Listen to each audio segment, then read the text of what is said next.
Hello friends, welcome to Nirvi cooking and tips అండి.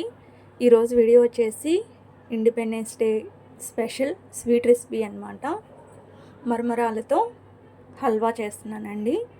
చాలా యమ్మీగా ఉంటుంది, చాలా బాగుంది టేస్ట్ అనమాట. ఒకసారి డెఫినెట్గా మీరు కూడా ట్రై చేసి చూడండి, మీకు నచ్చుతుంది. అలా నోట్లో వేసుకుంటే అలా కరిగిపోతుంది అనమాట. చాలా బాగుంది. ఇలా కొంచెం గట్టిగా ఉన్నప్పుడు ఇలా పీసెస్ లాగా కూడా కట్ చేసుకోవచ్చు, లేదా గిన్నెలో పెట్టేసుకొని స్పూన్తో తినేయచ్చు అనమాట, హల్వా లాగా.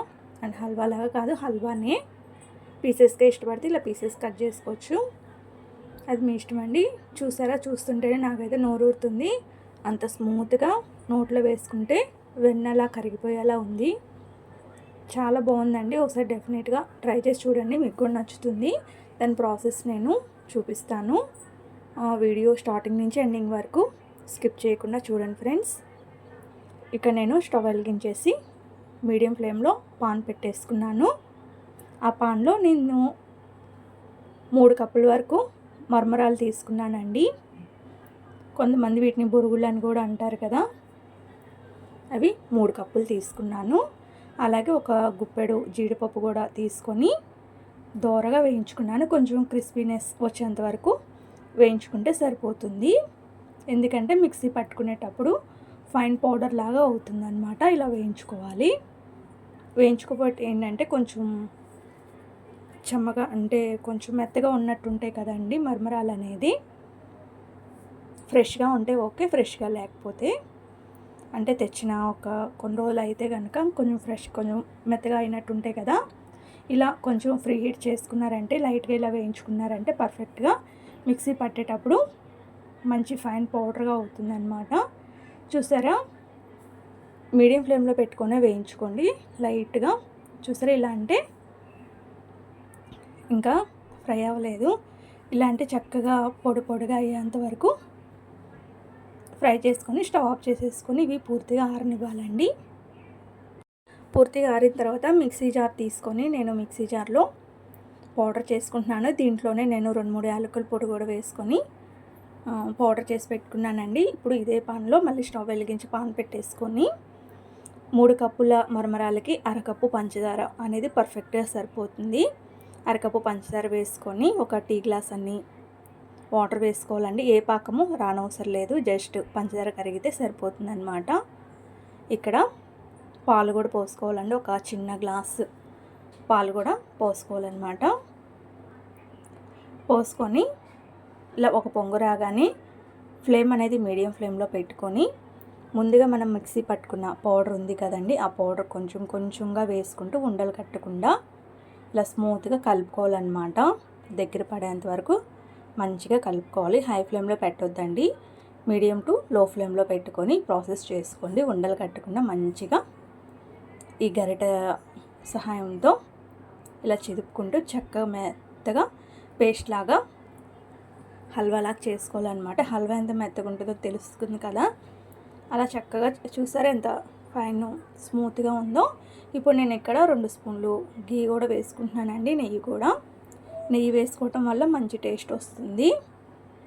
ఇలా ఇష్టపడితే ఇలానే తినేసేవచ్చు. నేనైతే 3 కలర్స్గా 3 లేయర్స్గా చేద్దామని చెప్పి దీన్ని 3 పార్ట్స్గా చేసుకున్నాను.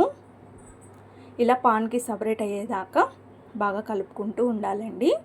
పాన్కి సపరేట్ అయితే స్టవ్ ఆఫ్ చేసేసుకోవచ్చు. చూసారా, ఆల్మోస్ట్ పాన్కి సపరేట్ అయిపోయింది. ఇప్పుడు స్టవ్ ఆఫ్ చేసేసుకొని ఒక ప్లేట్లోకి తీసుకొని బాగా ఆరనివ్వాలండి. ఆరితే గట్టి పడిపోతుంది, మనకి చేతికి ఏమీ అంటుకోకుండా ఉంటుందన్నమాట పూర్తిగా ఆరిపోతే. చూసారా, నేను ఇక్కడ ఒక ప్లేట్లో తీసేసుకుంటున్నాను. తీసుకొని ఫ్యాన్ కింద పెట్టేసుకోండి, తొందరగా ఆరిపోతుంది. నేను ఇప్పుడు వీటిని త్రీగా డివైడ్ చేసుకున్నాను, 3 పార్ట్స్గా. చిన్న ప్లేట్లో తీసుకునేది వైట్ లేయర్గా తీసుకున్నాను అనమాట. ఈ రెండింటికేమో ఒకటేమో ఆరెంజ్ కలర్, ఒకటేమో గ్రీన్ కలర్ చేద్దాం అనుకుంటున్నాను. మళ్ళీ స్టవ్ వెలిగించి పాన్ పెట్టుకున్నానండి. పాన్లో ఒక పార్టు ఈ స్వీట్ వేసుకొని ఆరెంజ్ ఫుడ్ కలర్ వేసుకోవాలండి.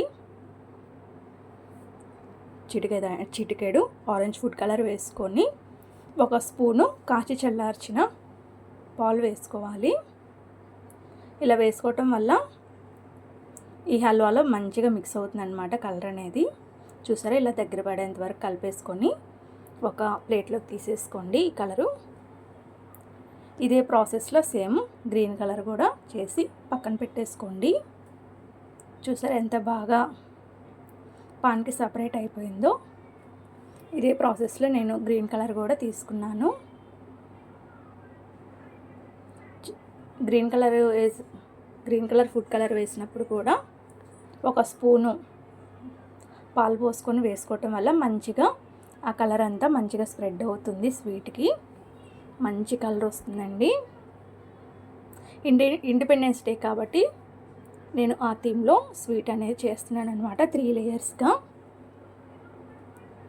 చూసారా, ఇది కూడా పాన్కి సపరేట్ అయిపోతుంది అనమాట. మంచిగా మిక్స్ అయ్యేలాగా కలర్ మొత్తం మంచిగా కలుపుకోండి. లో ఫ్లేమ్లో పెట్టుకొని కలుపుకోండి, లేదా తొందరగా మాడిపోద్ది, అడుగంటే ఛాన్సెస్ ఉన్నాయన్నమాట. అందుకని లో ఫ్లేమ్లో పెట్టుకొని చేసుకోండి. నేను ఇప్పుడు ఒక బౌల్ తీసుకొని, బౌల్ లేదా కేక్ బౌల్ ఉంటుంది కదండి, కేక్ మౌల్డ్ అదైనా తీసుకోవచ్చు. నా దగ్గర చిన్న గిన్నె ఉందని చెప్పి ఫస్ట్ ముందు ఆరెంజ్ కలరు ఇలా స్ప్రెడ్ చేసుకోవాలండి.